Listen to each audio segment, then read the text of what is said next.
बिस्मिल्लाहिर्रहमानिर्रहीम। अस्सलामुअलैकुम। उम्मीद करती हूँ सब खैरियत से होंगे।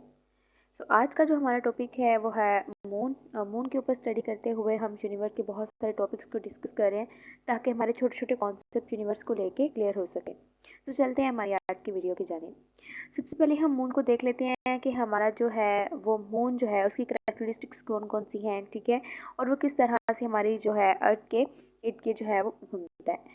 हमारे प्लैनेट के अंदर हमारा जो सोलर सिस्टम है उसमें जो सबसे ब्राइटेस्ट एंड लार्जेस्ट ऑब्जेक्ट है, क्योंकि ये हमारे पास ना तो स्टार है ना ये हमारे पास प्लैनेट है, तो इसकी अपनी एक प्रॉपर्टी है जो इसको एक स्टार से, एक हमारे पास सितारे से एंड प्लैनेट और उसको एक सैयारे से अलग करती है। ये हमारे ज़मीन के इर्द गिर्द घूमता है, ठीक है, ये सूरज के गिर्द नहीं घूमता, ये हमारी ज़मीन के गिर्द घूमता है।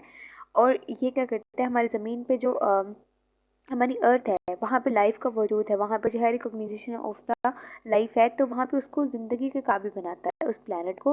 वहाँ पे जो है चांद से बहुत सारी लहरें पैदा होती हैं, टाइड्स बनती हैं पानी के अंदर, उसमें जो है वो काइनेटिक्स पैदा होती है, ठीक है। फिर हमारे क्लाइमेट को बहुत स्टेबल रखता है और हम एक तरह से जो है वो इसको सर्वाइवल की तरफ लेके जाता है, ठीक है। नेक्स्ट मूव करते हुए हम ये देखेंगे कि पहले जो जैसे ज़मीन के रहने वाले लोग हैं, यहाँ के जितनी भी लिविंग ऑर्गेनिजम्स हैं, वो समझते थे कि पूरे सोलर सिस्टम में सिर्फ हमारे ही बॉडी के या हमारे ही क्रिस्टल बॉडी के इर्द गिर्द जो है वो मूव करता है चांद, कहीं और जो है वो चांद नहीं पाया जाता।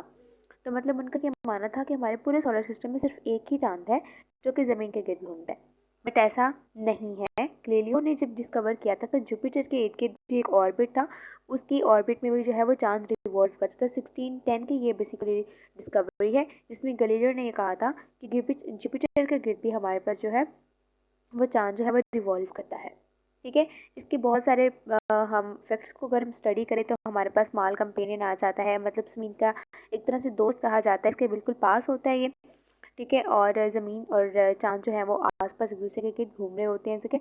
ज़मीन जो होती है वो चांद के सूरज के गिर्द घूम रही होती है और चांद जो होता है वो ज़मीन के गिर्द घूम रहा होता है, ठीक है। इसके साथ ही आता है जी हमारे पास मून होता है अर्थ का, ये ओनली नेचुरल सेटेलाइट है। इसका हमारी ज़मीन से तकरीबन जो डिस्टेंस है वो है 2,39,000 माइल्स, एंड अगर किलोमीटर्स में हम बताएं तो 3,85,000 किलोमीटर्स। तो ये हमारे पास जो है इसकी सेकंड प्रॉपर्टी कि हमारी ज़मीन से इतना इसका डिस्टेंट है। नेक्स्ट अगर इसकी नेक्स्ट प्रॉपर्टी की तरफ हम मूव करें तो कैन स्टैंड ऑन इट। ये हमारे पास एक सॉलिड हमारे पास एक मास रखता है, एक रॉकी ऑब्जेक्ट है। इसके अंदर हमारे पास बहुत सारे एस्ट्रॉयड, मेट्रॉइड्स एंड कॉमेट्स वगैरह जो होते हैं क्रिएट होते रहते हैं, इम्पैक्ट उसके ऊपर डालते हैं। इसकी जो ज़मीन है वो थोड़ी पथरीली है, ठीक है, और इस पर जो है वो खड़ा हुआ जा सकता है।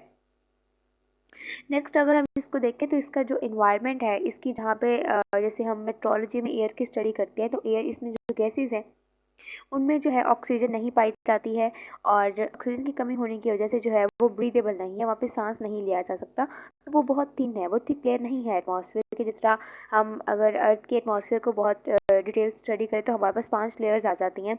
ट्रोपोस्फेयर होती है, स्ट्रेटो, मीजो, थर्मो एंड एक्सो। इस तरह इसकी इतनी थिक लेयर्स नहीं है, इसमें सिंपल जो है बहुत थिन सी लेयर होती है और उसमें भी जो है ऑक्सीजन नहीं होती, ठीक है।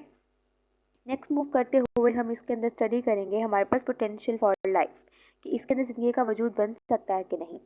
ये क्योंकि इसका एटमॉस्फेयर एक तो बहुत वीक है, बहुत थिन लेयर्स हैं, और सेकंड ये है कि यहाँ पे लिक्विड वाटर जो है उसकी अवेलेबिलिटी नहीं है, जिसकी वजह से ये प्लानट जो है या ये रॉकी ऑब्जेक्ट जो है वो लाइफ को एग्जिस्ट नहीं करता, ठीक है।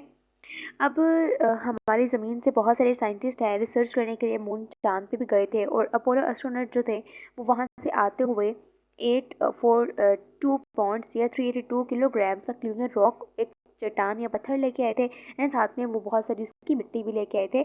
और अभी स्टिल अब मून के ऊपर जो है वो स्टडी जारी है कि किसी न किसी तरीके से जो है वहाँ पे लाइफ के एग्जिस्टेंस का पता चले, या वहाँ पे किस तरह की ज़िंदगी है, यहाँ पे बहुत माइक्रो ऑर्गेनिजम्स रहते हैं, या किसी बहुत डिफरेंट स्टेज में जो है हम बायोलॉजिकल की स्टडी करते हैं तो डिफरेंट ऑर्गेनिज्म जो है वो डिफरेंट इन्वायरमेंट में सर्वाइव कर जाते हैं। जैसे बैक्टीरियाज होते हैं, ठीक है, कुछ होते हैं ऑक्सीजनेटेड, कुछ होते हैं नॉन ऑक्सीजनेटेड।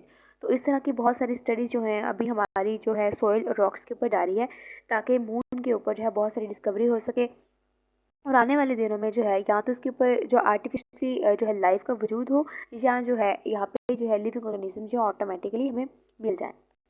तो आई होप आपका आज का लेक्चर सबको क्लियर हो चुका होगा, और आने वाली तमाम वीडियोज़ के लिए मेरे साथ जुड़े रहिएगा और दुआ में याद रखिएगा। अल्लाह हाफिज़।